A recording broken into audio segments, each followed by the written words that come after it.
Dabber cut. It was so look delicious. And of course right now is pwede na tayo kumain. So meron akong kaldero. Imagine that. Kaldero ako. Nagsaing ako kasi because last night. And of course, habang ako nagla-live streaming. Siyempre, para ang ating presentation, usually, yes, diet type for today. Hindi diet. Kasi life is life. So I'm gonna put in here para magandang presentation niya. At ang aking kaldero, pwede na tayong kumain. Imagine dyan, ang dami ang mga kaibigan. Yes, kahit isang bayo, pwede na natin siyang pagkainin. And of course, I was so excited. And of course, right now, I'm gonna put ang ating dito. Yes, jiwata. Yes, ang inyong lingkod. Marunong din siyang magluto. Yes, pinakbit. Yes, kung meron kong pares, meron naman akong overload pinakbit ni Korean Angel. Look at that. Oh, so yummy. Yummy. Ang sarap talaga. Ano po dito ang okra. So, you know what? Welcome back to my channel. Ito. Nagagawa pa siya sa akin. So, mag-uusap po kayo natin. Korean Angel is back. Ang lalaking barangal OFW sa Korea. Kaya ganyan po ng paligid is, siyempre, pag bago ko lang sa channel ko, subscribe, leave, comment, and down below. Pauwi na po tayo ng ating bahay muna. Kagagaling muna natin ng exercise. Just all with you, samahan niyo ako for today sa ating magluluto tayo ng gulay, pakbet na kulang sa sahog. Just all with you, we gotta go home. So, na pumukaw sa akin ng pansit. Now, there's nowhere to hide since you push.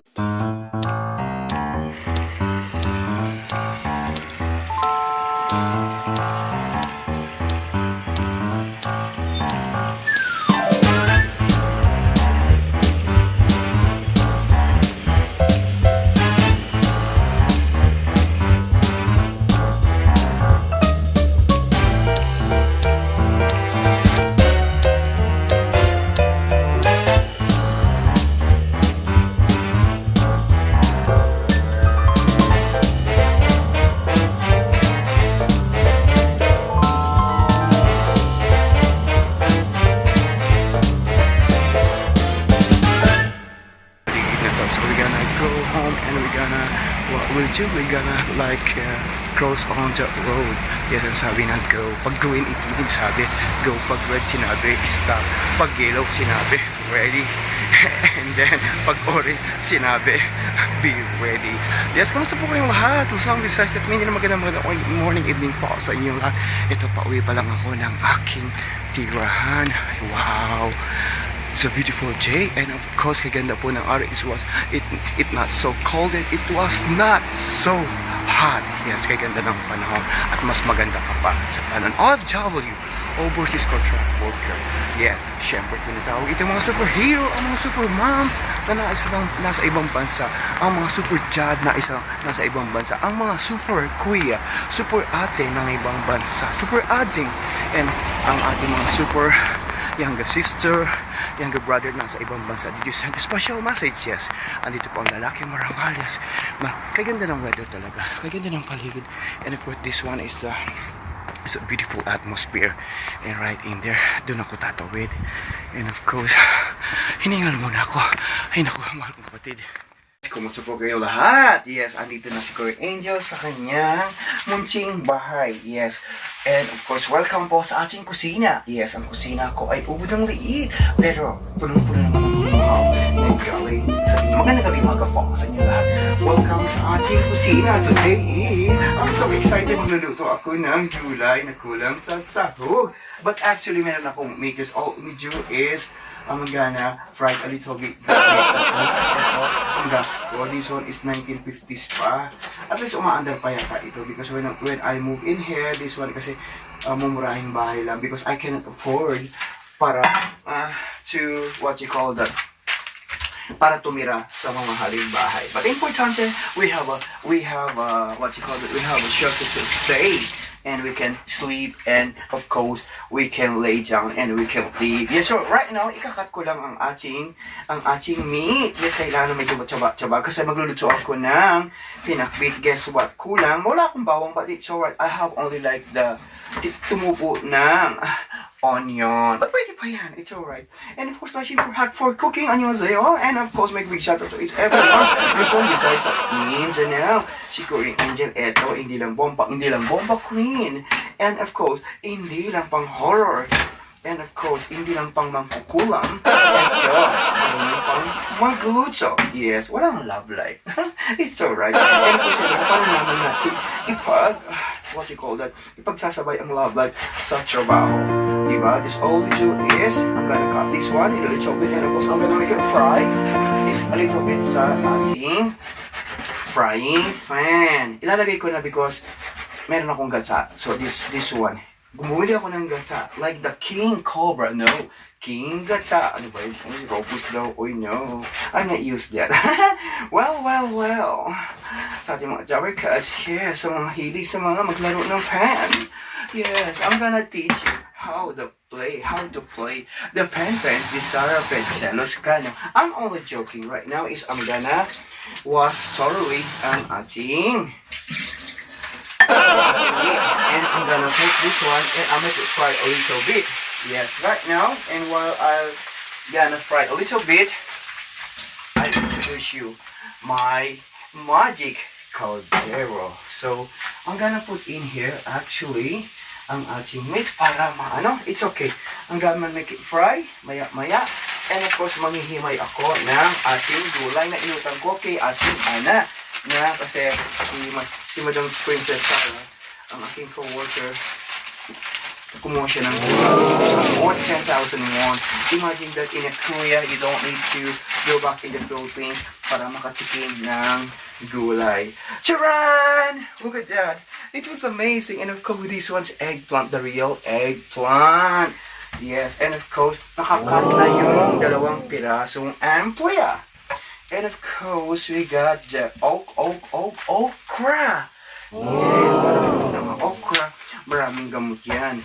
Yes, pampadulas din yan. Yes, pag kumain ka ng okra, naku, you don't need to be used the robust. Yes, right now, and of course, okay, I'll make it a little bit like high. Ang ating this one. And of course, this one, binigay sa akin ng isang alamang ng galing sa Lingayen. And of course, bumili din ako ng spinach.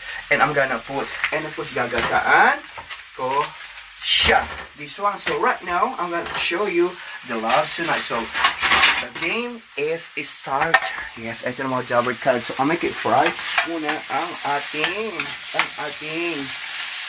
yes, this one is meat. Ang ating leftover meat. Alam mo naman siguro, tipid kasi marami tayo binubuhay sa bansang Pilipinas. Yes, bakit nga ba tayo ng ibang bansa? So, right now, i-fry ko muna siya ng konti. Jabber Cats, so right now is I'm gonna cut ang ating onion. So, look at that amazing. Yes, di ba? So, sa aking kaldero, itabi ko muna dyan. Siyempre, ang ating, this one is sibuyas na tumubo na kasi nagtitipid ako. So, I'm gonna make it cut a little bit. Naku, dahan-dahan ako, baka matumba ang ating. Yes, this one. At igigisa ko siya. Because, you know, we are Asian, and of course, Filipino tayo, mahilig tayong gisa. And gigisa ko muna siya mga Jabber Cats. And of course, lalagyan ko ng like a little bit like oyster sauce para masarap. And of course, ang aking bagoong is almost like what you call that. Ang aking bagoong is yung isda ng gawin sa may nakauhaw Thank you, I'm sorry. And at ilalagay ko muna siya ng konting tubig. And of course, gamay is not really tender. Yan. Oh. Uncle Roger, and I'm cooking this one. And of course, I wanna put like this. I put something water on the process. Yes. And of course, I make it like I did a little bit like high fire or medium fire. And of course, this one is I'm gonna boil a little bit para the meat it was so tender. Wala kayo sa loob ng aking bahay. This was is only like a DIY. I just put in this one kasi because that's a lot of tube in there, and mostly gumagawa ako ng vlog, so gumawa ako ng something right in here para my imaginary friend they stay in here. So let's go inside. So that's why because of you, siyempre meron akong YouTube creator award, and of course that's my small studio and that's in there, ang upuan ko, and of course, that's my small bed. Meron tayong computer in there, at meron tayong tubig, wala tayong aircon, and of course, meron lang tayo electric fan. So, balik tayo sa kusina. Medyo maingay-ingay konti because I on my exhaust fan. Yes, I'm gonna put in here as para makita natin. So, right now is, I'm gonna put ang ating veggie. Yes, I'm gonna put yan, pagsabay-sabay ko na. Well, lalagay ko na yan ang gulay. Pinaghalo-halo ko na. Yes, halo-halo. Yes, and of course, meron tayong this one, sitaw. I'm wondering like I'm gonna put like only two because yes, mga Jabber Gods, I'm gonna himay ko lang siya right in here. Himay. Yes, because I'm wondering I would like to cook something like what you call it, kari-kari next time. So I got like a 2 pieces. And ilalagay na natin ang ating bagoong. Yes. Asan ba ang aking kutsara? I'm gonna put my like spoon in here. Ito. Lalagyan ko na siya ng bagoong. This one is bagoong po galing ko. Ulingayin. Oh my God. Ilagay ko na lahat. I was so excited. This one is almost like a 2 years na. Alright mga Jabber Gods. And of course, I'm gonna mix it. Dahil the water is empty and of course the sauce is empty, I'm gonna put more water fresh from the farm, fresh sa ating faucet. So this one mga Jabber Gods, I think kulang pa siya. Well, okay. Yes, and of course meron tayong fresh spinach. Ilalagay ko yan lately na. And of course, ang ating gata. So right now is, we make it boiled. Yes, ayan lang natin kumulo ng kumulo. Hanggang, because we have the squash, okra, and of course, everything among a fun situation. And of course, make a big shout out kay Make a big shout out sa ating mahal na kaibigan. And of course, the YouTube sensation kay Jiwata. Yes, pwede mo akong i-hire. Di ba? Kahit katulong lahat. Maghili. Pwede rin akong magluto ng pinakbet. Yes, and of course, i-Paris mo sa iyong Paris overload. International na. So yung widgets, mga Jabber, so that's why it's look like more tender. So right now is I'm gonna put ang aking the final digata. Yes, because before anything else, kasi wala akong magic, lalagyan ko na sa konting MSC. Konti lang, para may lasa. Yes, and of course, maglalagay din tayo ng konting patis, para mas masarap. Yes, mga Jabber Gods. And of course, I'm gonna, kasi I put a little bit like the hot, yung sabaw niya. And of course, I'm gonna mix it, and then I'm gonna put sa ating gata. Yes, parang texture niya, and of course, yung lasa, and of course, the aroma. Yeah, paborito yan ng ating mga afam. And then, we make it low fire. And guess what, mga Jabber Gods? Fresh from the farm, lalagyan ko siya ng spinach. Actually, I'm not gonna put more.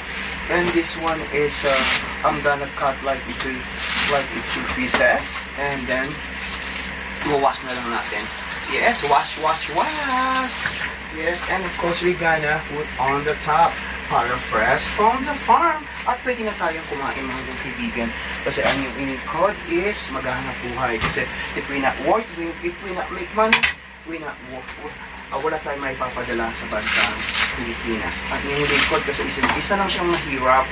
Yes, ang ating kasipagan, ang ating maipagmamalaki sa taong bayan wherever we go. Ang dami naman, no? And of course, we make it boil this one at pwede na tayong kumain. Actually, yes, wala akong takip. Tatakip ko na lang dito. Sa ilang sandali lang, kakain na tayo! Jabber Gods, it was so look delicious. And of course, right now is, pwede na tayong kumain. So, meron akong kaldero. Imagine that. Nagsaing ako kasi because last night. And of course, habang ako nag-live streaming, siyempre, parang ang ating presentation, usually, yes, diet for today. Hindi diet. Kasi, live is live. So, I'm gonna put in here, para magandang presentation niya, at ang aking kaldero, pwede na tayong kumain. Imagine dyan, ang dami, ang mahal kong kaibigan. Yes, kahit isang bayo, pwede na natin siyang pagkainin. And of course, I was so excited. And of course, right now, I'm gonna put ang ating dito. Yes. Diwata. Yes, ang inyong lingkod. Marunong din siyang magluto. Yes, pinakbit. Yes, kung meron kong pares, meron naman akong overload. Overload pinakbit ni Korean Angel. Look at that. Oh, so yummy. Lami, lami. Ang sarap talaga. And of course, ito ang okra. Oh. It's so yummy. And of course, ito ang tunay na robos. Yes, ito okra. Ang sarap ng kong kaibigan. And of course, syempre, kailangan natin ng kanin. It was so juicy and it was so tender. Ang gulay. And of course, ang meat.